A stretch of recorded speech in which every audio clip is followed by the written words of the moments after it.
प्रिय विद्यार्थियों, आज हम बीए प्रथम वर्ष इतिहास के प्रथम प्रश्न पत्र के अंतर्गत गुप्तकालीन शासक समुद्रगुप्त के विषय में चर्चा करेंगे।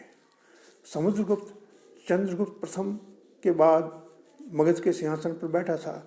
उसकी माता कुमार देवी लिच्छवी की राजकुमारी थी, इसलिए वह स्वयं को लिच्छवी दौहित्र कहलाने में गर्व अनुभव करता था।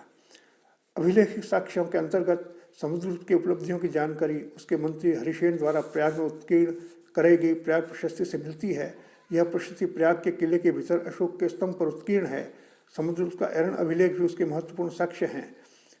समुद्रगुप्त की मुद्राएं भी उसके शासनकाल की तिथियों की सूचना देती हैं। गया एवं नालंदा के ताम्रपत्रों से भी उसके शासनकाल की सूचनाएं मिलती हैं। समुद्रगुप्त महत्वाकांक्षी शासक था। उसने सिंहासन पर बैठते ही साम्राज्य विस्तार की नीतियों का अनुसरण किया। प्रयाग प्रशस्ति का लेख हरिसेन उसके 100 युद्धों में उसके रण कौशल का उल्लेख करता है, जिसके कारण उसके सारे शरीर पर घावों के निशान बन गए। प्रयाग प्रशस्ति में समुद्रगुप्त की विजय नीतियों का स्पष्ट उल्लेख है, जिन्हें 7 भागों में बांटा गया है। जैसे पहला, राजपुष्पोद्धरण, जो उसने आर्यावर्त के राजाओं पर अपनाई थी।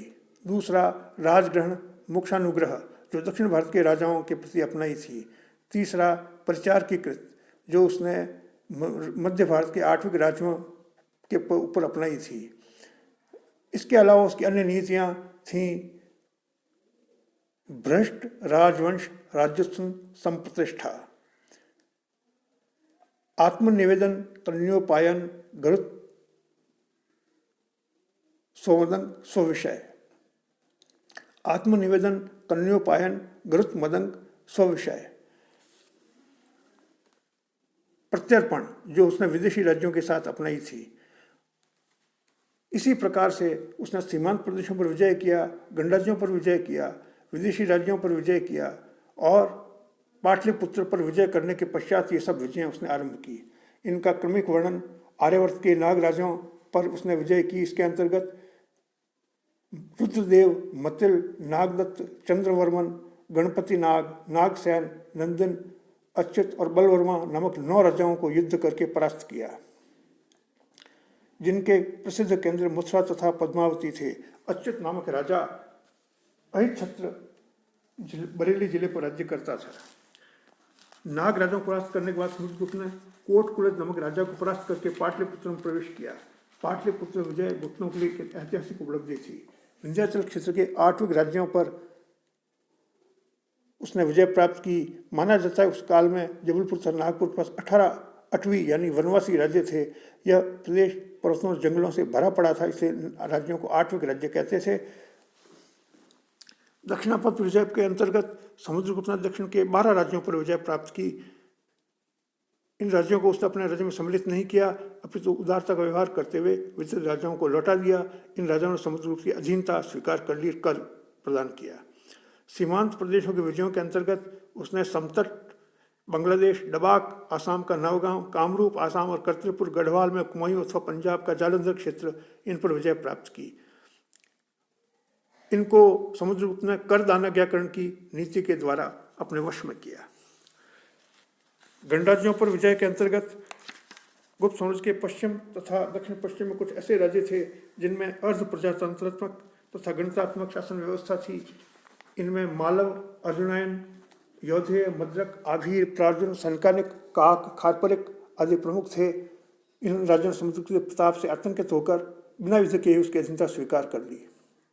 विदेशी राज्यों के विलय के अंतर्गत प्रयाग प्रशस्ति की 23वीं और 24वीं पंक्ति में उल्लिखित विदेशी शक्तियों के नाम से ज्ञात होता है कि अनेक विदेशी राजाओं ने समुद्रगुप्त की सेवा में उपहार तथा कन्याएं प्रस्तुत करके उससे मैत्रीपूर्ण संबंध स्थापित किए।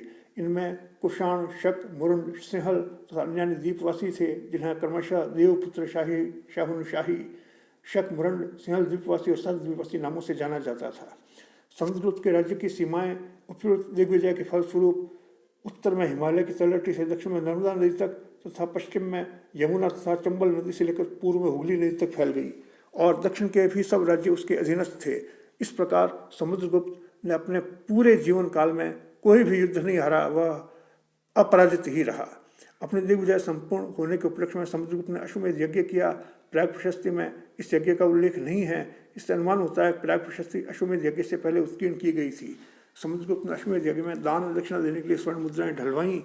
इन मुद्राओं में एक और यज्ञ स्तंभ अंकित है जिससे एक अश्व बंधा हुआ है। मुद्रा की इसी ओर अश्वमेध पराक्रम अंकित है। इस अवसर पर सम्राट ने असंख्य मुद्राएं तथा गांव में दान में दिए। विदुषी संबंध के अंतर्गत चीनी ऋषियों से ज्ञात होता है कि समुद्रगुप्त के शासनकाल में श्रीलंका के राजा मेघवर्ण ने 2 बौद्ध भिक्षुओं को गया भेजा। वहाँ भिक्षुओं को उचित सुविधा न मिल सकी। जब मेघवर्ण को सूचना मिली तो उसने समुद्रगुप्त से गया में एक विहार बनवाने की अनुमति मांगी। समुद्रगुप्त ने उसकी प्रार्थना को स्वीकार कर लिया। मेघवर्ण ने गया में महाबोधि संघाराम नामक विहार का निर्माण करवाया। 631 ईस्वी में जब चीनी यात्री विहार संघ आया तब तक यह विहार सुरक्षित था। इसमें महायान पंथ के लगभग 1000 भिक्षु निवास करते थे। समुद्रगुप्त को भारत के इतिहास में उच्च स्थान दिया जाता है। उसके सिक्कों पर मुद्रित पराक्रमांक उसकी उपाधि है। व्याघ्र पराक्रम यानी बाघ के समान पराक्रमी प्रतिनिधि नहीं है जिसका कोई, जैसी उपाधियां उसके प्रचंड प्रभाव को इंगित करती हैं। स्मिथ लिखता है गुप्त सम्राट समुद्रगुप्त भारतीय इतिहास का एक ज्वलंत महत्वपूर्ण तथा गुण संपन्न सम्राट था।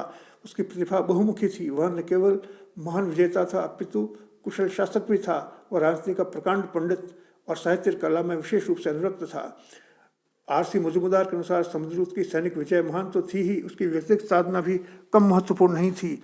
उसके राजकवि ने विजित लोगों पर उसकी उदारता की प्रशंसा की थी। स्मिथ ने भी समुद्रगुप्त को अद्भुत व्यक्तिगत क्षमता वाला व्यक्ति बताया है। वह श्रेष्ठ व्यक्ति, विद्वान कवि, संगीतज्ञ और सेनानायक था।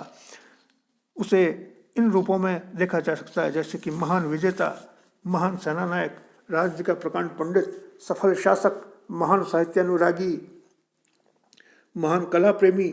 समुद्रगुप्त वीणा बजाने में प्रवीण था। संगीत में उसकी बड़ी रुचि थी। उसके अनेक स्वर्ण मुद्राओं पर वीणा अंकित है।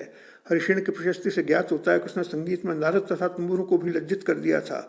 गायन और वादन दोनों में ही उसने प्रवीणता प्राप्त कर ली थी। इसके अतिरिक्त वह भागवत धर्म का दृढ़ अनुयायी था। उसका राज चिन्ह गरुड़ था जो विष्णु का वाहन है। उसने परम भागवत की उपाधि भी धारण की थी। संसार के श्रेष्ठ धर्म का अनुयायी होने पर भी वह धार्मिक सहिष्णुता का व्यवहार रखता था। उसने गया में बौद्ध विहार बनवाया। उसका व्यक्तित्व अलौकिक था। लगता है कि वह साधारण मनुष्य नहीं था, उसे दैवी शक्तियां प्राप्त थीं।